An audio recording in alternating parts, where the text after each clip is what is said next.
bahwa pembudidaya bibit bawang merah yang menggunakan umbi, kita kan nggak tahu ya, bibit itu asalnya kok ngendi, kita nggak tahu. Bibit umpamanya kok Brebes mas, Brebes itu mesti bibitnya apik, kemungkinan itu menurut kita. Tapi kan ngerti bibit umbi yang jenengan dapatkan dari Brebes itu steril apa enggak, mengandung bibit penyakit atau enggak, kita nggak tahu karena tahunya udah wujud umbi. Nah, kondisi seperti itulah yang menyebabkan ada penurunan drastis satu, kemudian dua, penyebaran hama dan penyakit lebih cepat, kemudian juga ada proses evolusi bawang merah yang seharusnya wujudnya itu lonjong, itu akan berubah menjadi gepeng. Jadi harapannya pola-pola pembudidaya bawang ini sudah mulai dengan menggunakan biji. Karena dengan biji ini ibarat bayi yang sudah diimunisasi. Karena apa? Cara pembuatan biji ini tidak semudah dengan cara pembuatan umbi. Ini sudah menggunakan metode-metode yang berbeda. Perlakuannya pun itu sudah menggunakan nutrisi yang cukup. Sehingga sel genetik yang nanti itu ada di biji itu sudah merupakan bahan atau indukan yang benar-benar sehat. Tapi beda dengan umbi. Kalau umbi pada waktu lahannya sudah terinfeksi virus, ya selamanya akan berada di situ terus, tidak akan bisa mengalami perubahan. Jadi harapan kita, monggo ini PR bagi kita untuk merubah pola pertanian yang biasanya menggunakan umbi, kita rubah menggunakan biji. Mungkin ada yang belum tahu ya, nanti akan kita bagikan bawang merah yang biji itu kayak apa, nanti dicoba di rumah masing-masing. Jadi kalau bisa kecil, nanti kita juga bisa lihat ya, ini di polybag ini adalah hasil dari tanaman yang menggunakan biji. Ya, bisa lihat pohonnya aja kayak apa. Ini bawang merah dari biji. Ini cuma dari biji, yang bisa lihat. Sengaja kita siapkan. Cuman ini belum saatnya panen. Kalau nggak salah, kalau belum habis nanti di bawah ada yang kemarin pada waktu kesini pas panen, kemungkinan hari ini masih ada di bawah itu, nanti di pinggir kali kita juga punya tanaman yang panen. Tapi nanti bisa juga di atas itu. Kita mencoba di atas itu tanam menggunakan pralon. Menggunakan pralon nanti bisa dilihat itu, bukan hidroponik ya. Kita pakai semi aja, media, mini media. Dengan tujuannya bahwasanya kita buktikan pada panjenengan semuanya, bawang yang dari biji dengan menggunakan media yang kecil hasilnya bisa maksimal. Nanti kita lihat di pralon atas itu. Resistensi terhadap hama penyakit lebih terkendali. Bukan tahan deh. Kalau tahan itu tidak ada. Kalau panjenengan ada bibit yang tahan hama penyakit, ngapusi. Itu ngapusi, tidak ada. Tidak ada yang tahan hama penyakit. Tapi minimal resistensi. Dalam arti sedikit rodol karena imunitasnya kebal, orang gampang kena penyakit. Jadi cara penanaman pun sederhana, cuman waktunya lebih lama dan juga menjadi beberapa tahapan. Karena apa, ini penting juga, walaupun lama tapi ini untuk istilahnya menyelamatkan kondisi perbawang merahan secara nasional tidak masalah. Karena ini merupakan proses regenerasi minimal ya. Minimalnya dalam Solo Raya ini akan menjadi atau mengadakan sumber bibit sendiri aman. Umpamane Sragen, Karanganyar, Wonogiri, Solo, kawasan dekat buat bibitnya paling hanya di barter saja. Umpamanya. Cuman kalau pembuatan bibit ini memang harus di atas 800 meter DPL. Jadi yang punya peluang Tawangmangu, Ngargoyoso Tinggi, Denawi, tepatnya Mbak di sini itu di sana untuk membuat bibit biji bagus. Saya pernah buat di sana juga. Itu bagus. Panjenengan mencoba, Mas Nanang yang biasa bertanam, Mas Nanang komunitasnya untuk tanaman bawang merah banyak. Kalau kekurangan Saya kasih tahu nanti saya di Grobogan punya petani binaan bawang merah yang cukup banyak. Aku punya G1, G2, G3. Yang dinamakan G1, G2, G3 itu apa kan perlu diketahui. Jadi kalau panjenengan tak ajari carane nandur gawe biji mungkin mumet. Rasa wae ya. Nah, nek Peter kali lah. Apanya teman. Tapi nggak apa-apa, karena Sragen kan tidak memungkinkan untuk pembuatan biji. Saya nyoba di Sambirjo, di atas itu memang tidak bisa maksimal. Yang dinamakan G1 itu bawang biji ini kita semai. Kita semai setelah tumbuh kurang lebih pembuatan G1 ini ada dua. Satu kita semai langsung menunggu umur 80 hari atau 70 hari itu menjadi G1. Atau dikecambahkan setelah kecambah baru ditanam juga bisa. Tapi kalau panjenengan pakai cara pekecambahan, umpamanya ini dilipat dalam kain, kasih air akan berkecambah baru dipindah ke pertanaman, sangat berisiko sekali. Ada peluang busuknya. Apalagi panjenengan orang ngerti banjirnya yang ngopam sing dikapur itu lillahi ta'ala pun tidak mungkin itu. Jadi harus pakai air sumur. Dari biji ini kalau panjenengan paling praktis pakai metode kedua, dalam 1 meter persegi menggunakan kurang lebih 3 gram lah. 3 gram, 1 meter ditabur aja, dikira-kira arang-arang lah. Semeter kurang lebih 3 gram. Setelah itu juga medianya harus benar-benar media yang sehat, ya minimal juga pakai sekam, kemudian pupuk kandang yang halus. Karena apa? Kalau halus ini pencabutan nanti lebih mudah. Karena akar yang keluar dari biji ini tidak seperti umbi.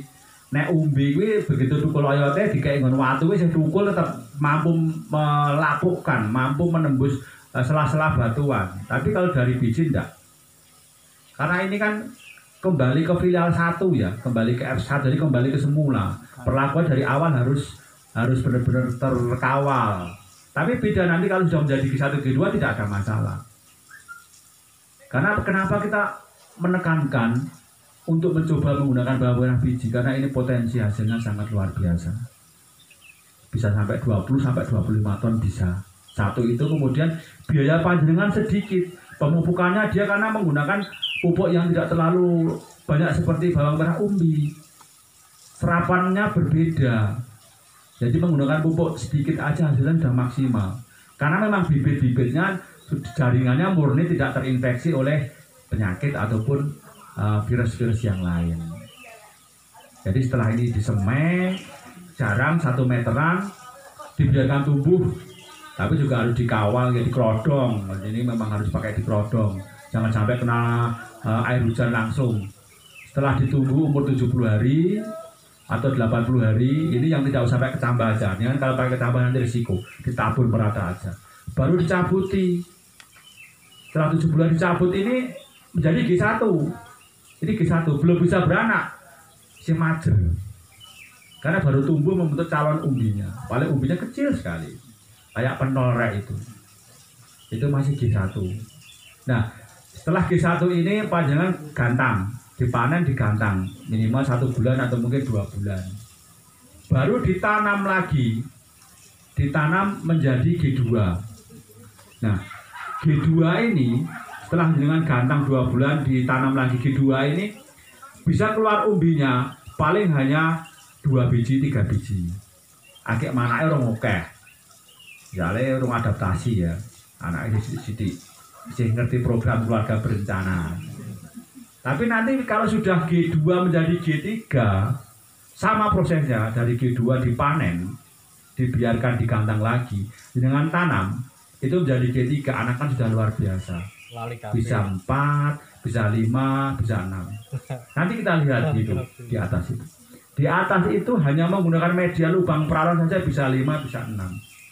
Nah, kalau ngopo nih sekarang di pertanian langsung. Itu sengaja memang kita batasi. Kita batasi ruangannya dan sempit, mana kesemono wae. Emang itu sekedar hanya untuk pengamatan. Jadi jangan bisa lihat bawang merah ini kondisi seperti ini sehat. Batangnya aja bisa besar-besar. Anakan bisa 8, bisa 9. Memang hasilnya beda, yang di polybag ini dengan di atas nanti beda. Kalau di sini bisa 8, kalau di atas paling maksimal itu 6. Nanti kita bisa lihat ke sana. Bisa lihat ke sana nanti. Jadi panjangan ini 1 biji. Berarti paling bagus yang di bawah enggak terkena matahari langsung, Pak? Kalau hasil matahari tetap butuh nih. Iya kan enggak Kalau di waktu kita persemaian, kalau persemaian perlu perlindungan. Intensitas matahari kita butuh sehari itu paling 2 jam maksimal. Itu pada waktu masih di persemaian, membuat G1-nya. Setelah G1 jadi G2, kita gantang, dikeringkan dulu, kemudian kita tanam lagi. Ini juga sudah tidak begitu perlu naungan, langsung ditanam langsung. Sudah bisa tanam langsung. Langsung begitu panen lagi, kemudian kita tanam sudah mulai jadi konvensional. Bisa anaknya bisa 6, bisa 7, bisa 8, bahkan bisa 11. Jadi ini sudah standar. Nah, begitu nanti sudah G3 dipanen, ini sudah menjadi bibit sehat, aman, jangan tanam di daerah dengan aman. Makanya harapannya HKTI Sragen ini akan membuat pilot project seperti itu. Mungkin kalau lemah sopor sama bombo lah, 1000 meter wae di proyek ini. Nah, kita kawal, kita dampingi sebagai percontohan. Satu saat pada waktu Sragen bisa memunculkan bibit G1, G2 bawang merah biji. Panjangnya bisa membuat G1, G2 dalam luasan lahan 4000 meter saja. Bisa mencukupi pasar sudah luar biasa. Harganya sudah luar biasa. Karena yang berpotensi untuk menjual G1, G2 hanya Sragen. Saya sudah nyoba di Boyolali sama di Wonogiri kurang berhasil. Sragen ini nanti kan ngalore gampang nih gerobokan. Karena petani gerobokan ini bangunan luar biasa sana. Betul, luasannya luar biasa.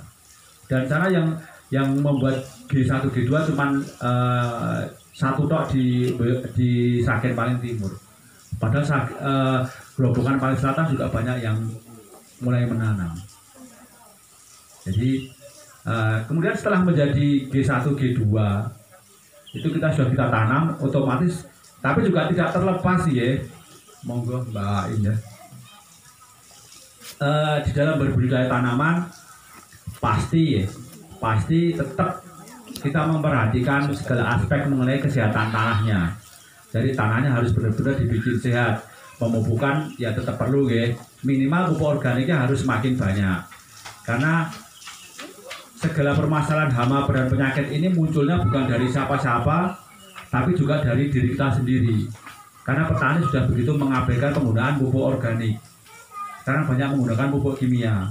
Kalau panjenengan Sragen pengen aman, selama saat ini pupuk organik digunakan secara maksimal, secara banyak, saya yakin aman. Hama penyakit tidak akan muncul secara maksimal. Nek zaman biyen baik kira yang ngalah cangking abuk, mbok kerenjang pupuk di pinggir, saiki nyanyi pupuk kimia sak ember. Harapan kita pola pertanian harus kita rubah. Pupuk organik sebagai tanaman sebagai pokoknya, pupuk kimia sebagai bumbunya. Nek bumbu kita oke san enak. Bumbu paling nek moto ya sithik, ning krasa. Uyah juga sithik, ning krasa. Kebanyakan uyah sing mangan gibah-gibah. Kebanyakan motor orang mubadir. Nah, pertanyaan yang sekarang terjadi adalah kebanyakan pupuk kimia. Akhirnya lemah macule ra ukur, perkasane ra ukur. Anggo traktore kadang ada bajaknya ganti 3-4 kali urung rampung. Ini bukti, ini fakta.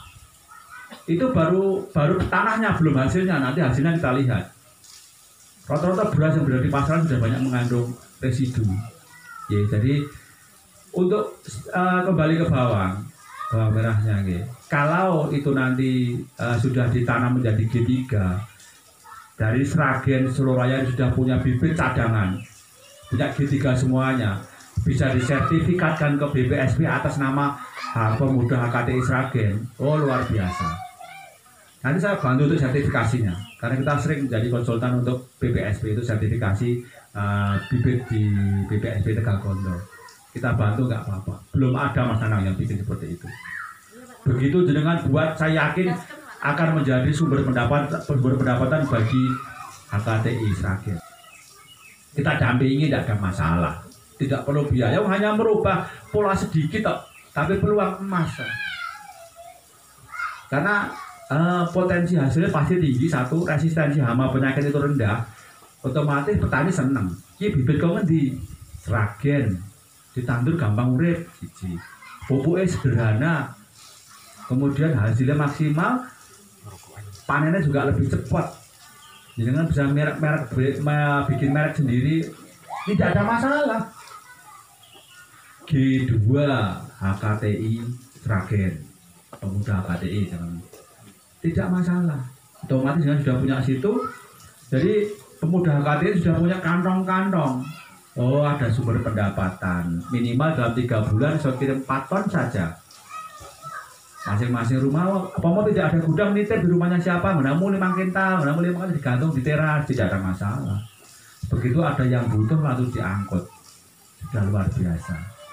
Sekarang untuk G1, G2 itu sudah bibit yang dari biji yang sudah jadi G2, G3 per kilonya sudah mencapai 48.000 bibit itu. Padahal mungkin modal 10 saset aja itu kalau menjadi nanti dalam waktu 6 bulan sampai 7 bulan dengan tanah yang berbeda bergantian cara tanamnya itu paling enggak sudah 150 juta terkantong. Ya nek pomane urung iso anandang yo matun bareng ora masalah ora direkoso, kepengin awak direkoso sapa sing arep itu hasil wong jenenge wong Jawa kan sapa sing tekun bakal tekal ngarepe. Nek ora tekun kon tekan ya ora mungkin iso.